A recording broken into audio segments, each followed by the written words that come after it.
इस वीडियो का या हमारा उद्देश्य किसी की धार्मिक भावनाओं को आहत ना करना, बल्कि यह वीडियो सिर्फ जानकारी की पर्पज़ से बना रहा हूँ।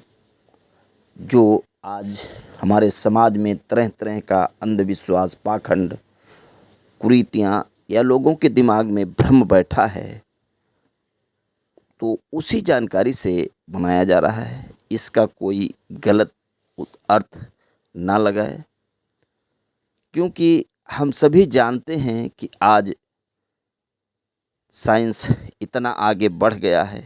तमाम तरह की रिसर्चों के द्वारा वो अलग अलग खोजें कर रहा है और उस मुकाम पर पहुंचा है। तो लोगों के अंदर जो तरह तरह की भ्रांतियां हैं, उनसे उनके प्रति जागरूक करना हमारा आप सभी का दायित्व बनता है। हेलो, नमस्कार दोस्तों, जय भीम, नमो बुद्धाय। आज हम यह जानने का प्रयास करते हैं कि बहुत लोग ये कहते हुए पाए जाते हैं कि हमें ईश्वर या किसी स्पेशल गॉड, देवी देवता या अल्लाह, जिनको वो मानते हैं, उन्होंने उन्हें दर्शन दिए। या फिर कुछ लोगों को ये भी कहते हुए पाया जाता है कि उन्होंने भूत, प्रेत, पिशाच या किसी भी प्रकार की प्रेत आत्माओं को देखा। तो इसकी सच्चाई क्या है, या फिर इसके बारे में मनोविज्ञान, साइकोलॉजी क्या कहता है, इस बारे में जानने का प्रयास करते हैं। हम सभी के दिमाग के अंदर एक ऐसा मैकेनिज्म होता है जिसे रिसेप्टिव या प्रोजेक्टिव मैकेनिज्म कहते हैं।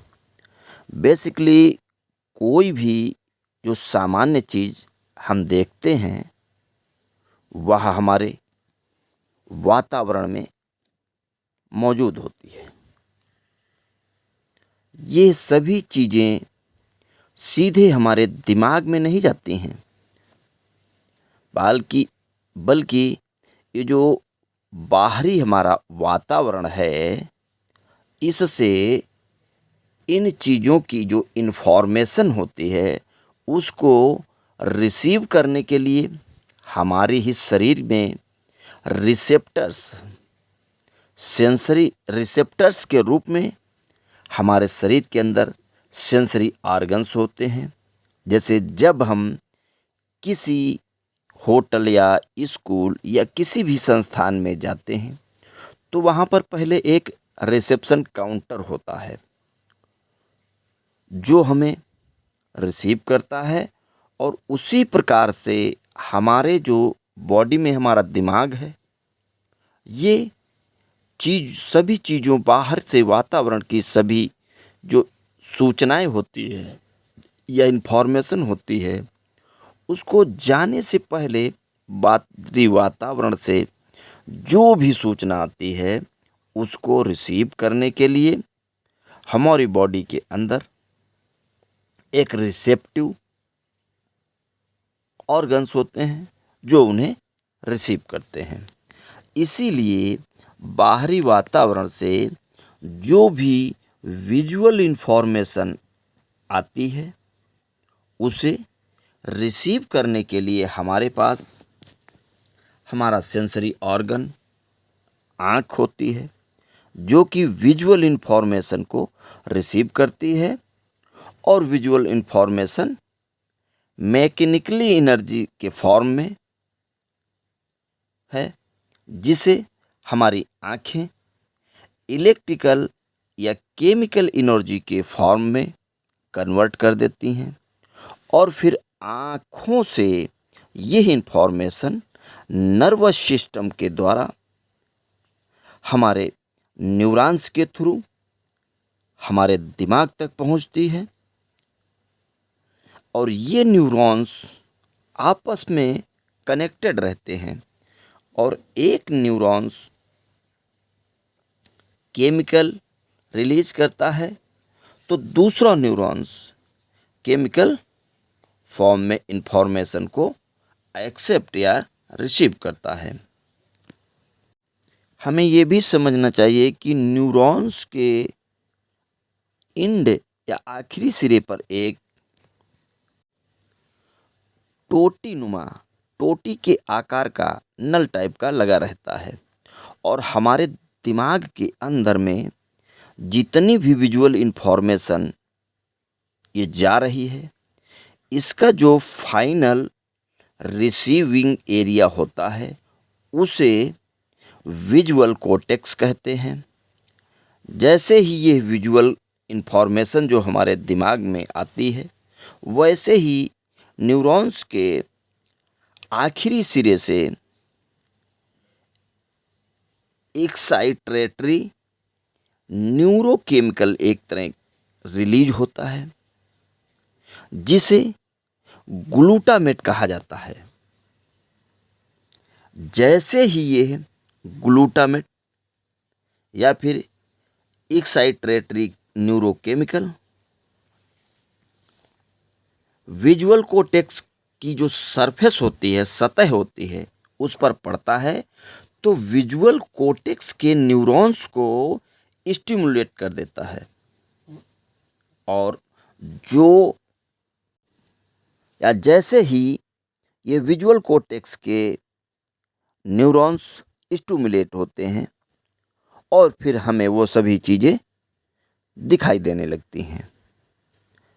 तो हमारा जो बाहरी वातावरण है, इसमें कोई भी विजुअल मैसेज क्रिएट हुआ या कोई भी घटना हमारे वातावरण में हमारे चारों तरफ घटित हुई, वो हमारी आँखों से, हमारे न्यूरॉन्स के थ्रू हमारे मस्तिष्क में पहुंचती हैं और हमारे मस्तिष्क में न्यूरॉन्स का जो फाइनल फेज है, वहाँ पर ग्लूटामेट रिलीज होता है।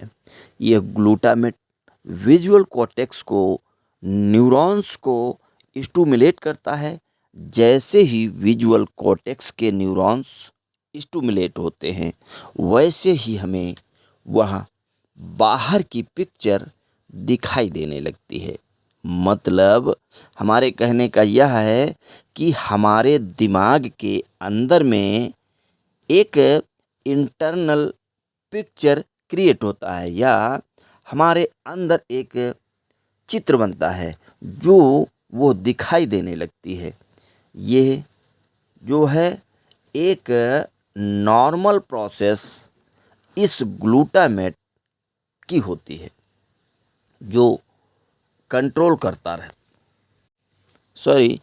इस ग्लूटामेट की जो टोटी को कंट्रोल करता है, वो कौन करता है? अब यहाँ ये सवाल खड़ा होता है। तो हमारी बॉडी में एक एएनएस सिस्टम होता है जिसे ऑटोनॉमिक नर्वस सिस्टम कहते हैं और जब ये एएनएस या ऑटोमेटिक नर्वस सिस्टम हमारा नॉर्मल कंडीशन में होता है तो ये विजुअल सिस्टम रिसेप्टिव मोड में होता है। इसका मतलब हम अपने बाहरी वातावरण से इमेज को अपने अंदर ले रहे होते हैं या उसको रिसीव कर रहे होते हैं, या हम बाहरी वातावरण से जो भी विजुअल इन्फॉर्मेशन है उसकी इमेज को अपने दिमाग के अंदर ले रहे होते हैं।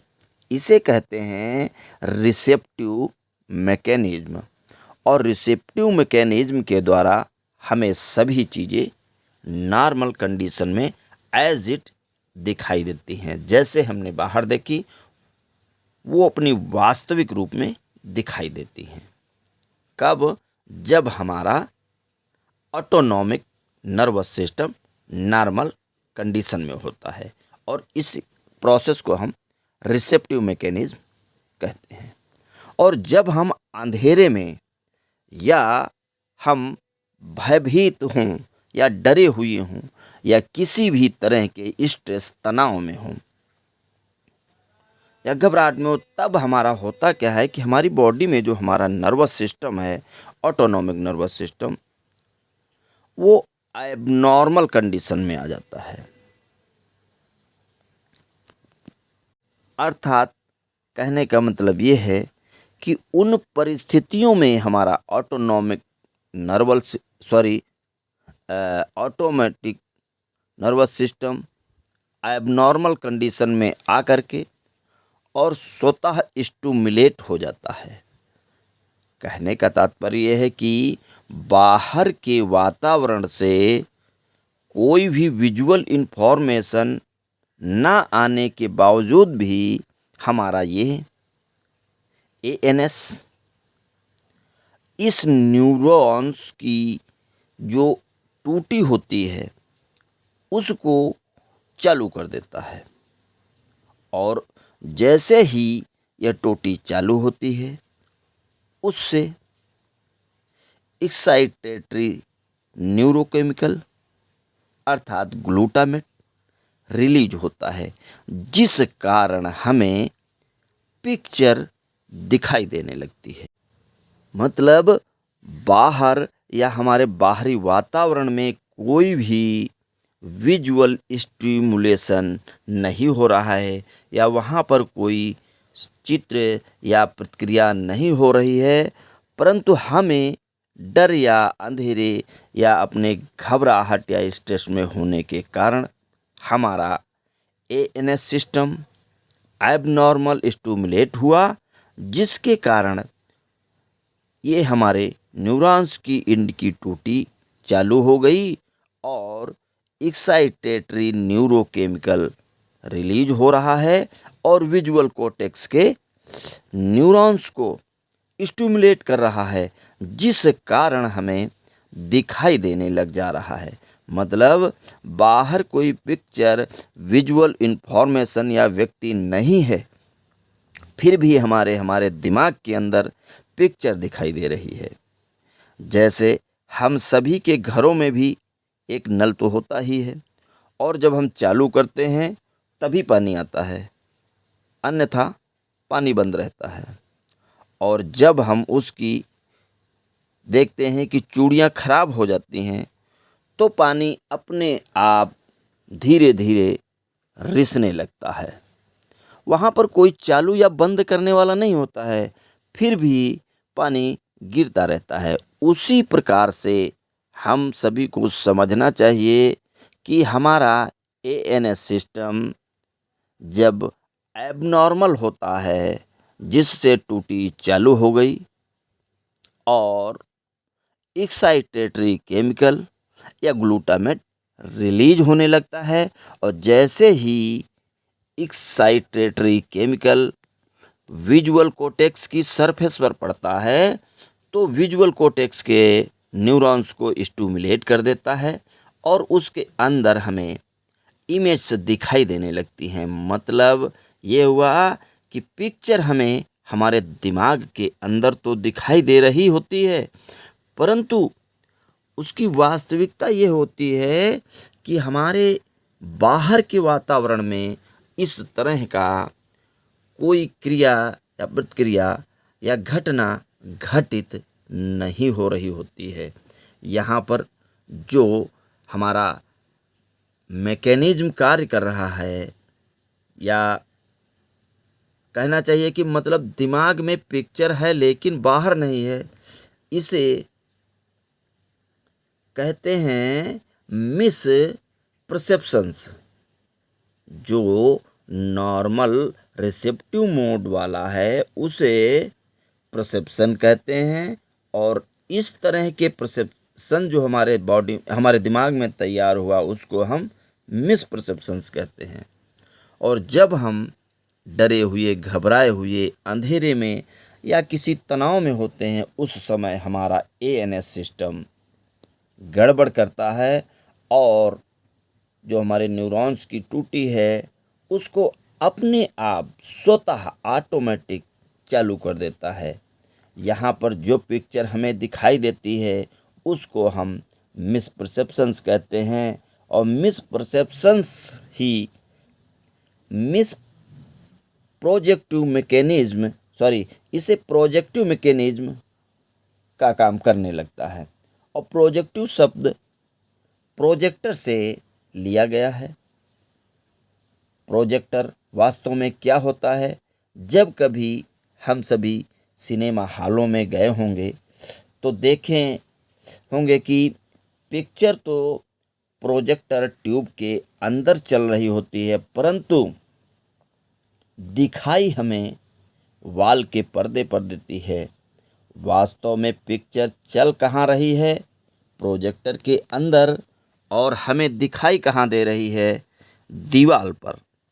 ठीक उसी प्रकार से जब हमारा एएनएस सिस्टम हम घबराए, डरे, अंधेरे या किसी तनाव में होते हैं तो उस समय गड़बड़ करता है, तो टूटी ऑटोमेटिक चालू होती है, ग्लूटामेट रिलीज होता है और विजुअल कोर्टेक्स के अंदर पिक्चर हमें दिखाई दे रही होती है या दिखाई देने लगती है। परंतु बाहर कुछ ऐसा नहीं होता है। यही मिसपरसेप्शंस हमारा होता है, और मिसपरसेप्शंस के कारण प्रोजेक्टिव मैकेनिज्म स्टार्ट हो जाता है। इस प्रोजेक्टिव मैकेनिज्म से जो पिक्चर हमारे दिमाग के अंदर की है वह ऐसा लगता है कि बाहर है। अब यहाँ पर एक सवाल यह खड़ा होता है कि यह पिक्चर आई कहाँ से? भाई, जब ये पिक्चर हमारे बाहर वातावरण में नहीं है तो ये पिक्चर कहाँ से आ रही है? तो बचपन से हमारे लेकर के आज तक जो हमने अपनी दादी नानी या पड़ोस में किसी के द्वारा भूत प्रेतों की कहानियाँ सुन रखी हैं, प्रेत आत्माओं की कहानियाँ सुन रखी हैं, या किसी के ऊपर देखते हैं कि समाज में तरह तरह के ये चीज़ें घटनाएं घटित हो रही हैं, आज उसके ऊपर देवी आ रही हैं, आज उसने ये दर्शन किया, तो वही पिक्चर्स जो होती हैं सब हमारे दिमाग के अंदर मौजूद होती हैं, और वही पिक्चर्स जो हमें बाहरी वातावरण के अंदर प्रोजेक्ट होते हुए दिखाई दे रही होती हैं। तो हम उस समय यह डिफ्रेंशिएट नहीं कर पाते हैं, या उनमें हम ये अंतर नहीं कर पाते हैं कि ये जो हमारे दिमाग के अंदर की पिक्चर्स हैं या सीन हैं, जो चित्र हैं, वो बाहर की तो ये हो क्यों रही बाहर तो है नहीं, तो फिर हम ये हो क्यों रही है?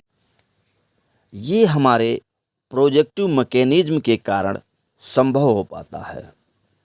प्रोजेक्टिव मैकेनिज्म के कारण हमारे दिमाग की पिक्चर हमें बाहर दिखाई देती है, और इन्हीं पिक्चर्स को हम जब डरे या घबराए हुए होते हैं, अंधेरे में होते हैं, या हम किसी स्ट्रेस में होते हैं, तनाव में होते हैं, तो वहाँ पर हम स्वयं को इनसिक्योर, असुरक्षित महसूस करते हैं या महसूस पाते हैं। बहुत समय इन्हें हम देवता, भगवान, आत्मा, परमात्मा, भूत, प्रेत इन्हीं के रूप में पहचान करते हैं, या हम यह मान लेते हैं। यहाँ पर समझने की बात यह है कि जो नॉर्मल इन्वायरमेंट का परसेप्शंस है वह कब होता है? जब हमारा आपका एएनएस सिस्टम नॉर्मल या अच्छी कंडीशन में होता है, और ये हमारा रिसेप्टिव मैकेनिज्म होता है। परंतु वहीं पर जब हमारा एएनएस सिस्टम गड़बड़ या एबनॉर्मल होता है तो वहाँ पर प्रोजेक्टिव मैकेनिज्म होता है और वहाँ पर हमारे दिमाग में मिसपरसेप्शंस होता है, जो कि वास्तव में वो एक बाहरी वातावरण में नहीं, परंतु ऐसा हमें महसूस होता है, प्रतीत होने लगता है कि है प्रोजेक्शन हो रहा है, जिसका जो बचपन से हमने भूत प्रेत, देवी देवता, भगवान, ईश्वर, गॉड के बारे में सुन या देख रखा है, यही सब प्रोजेक्ट होने लगती है। और जैसे ही ये सब प्रोजेक्ट होने लगती है हमारे दिमाग के अंदर, तो दिख रही है, लेकिन बाहरी वातावरण में हमें वो दिखती हुई नहीं प्रतीत होती है और हम उसमें डिप्रिशिएट या हम उसे कहें उसमें अंतर नहीं कर पाते हैं और उसे वो अपने आराध्य किसी भगवान, गॉड, ईश्वर या फिर भूत प्रेत, इन आत्माओं के रूप में मान बैठते हैं। और जबकि ये केवल हमारे दिमाग की कल्पनाएं मात्र हैं, ये हमारे दिमाग के केमिकल्स की इम्बैलेंसिंग होती है। जो हमारे दिमाग में केमिकल्स है ग्लूटामेट, उसकी इम्बैलेंसिंग के कारण इस तरह की सिचुएशंस जो हमारे डर, भय, घबराहट या तनाव में सुनी डरावनी कहानियों की वजह से अंधेरे में या स्ट्रेस में आ जाते हैं। उन सभी कारणों से यह ये प्रोजेक्ट होती हैं। इसकी वास्तविकता यही है कि हमारा केमिकल इम्बैलेंसिंग। अब आप सभी लोग भी इस पर समझने का प्रयास करें कि मनोविज्ञान इन सब चीज़ों को अध्ययन के बाद में यही पाता है कि ये हमारे एएनएस सिस्टम के एबनॉर्मल होने पे और केमिकल बैलेंसिंग के कारण होता है। धन्यवाद।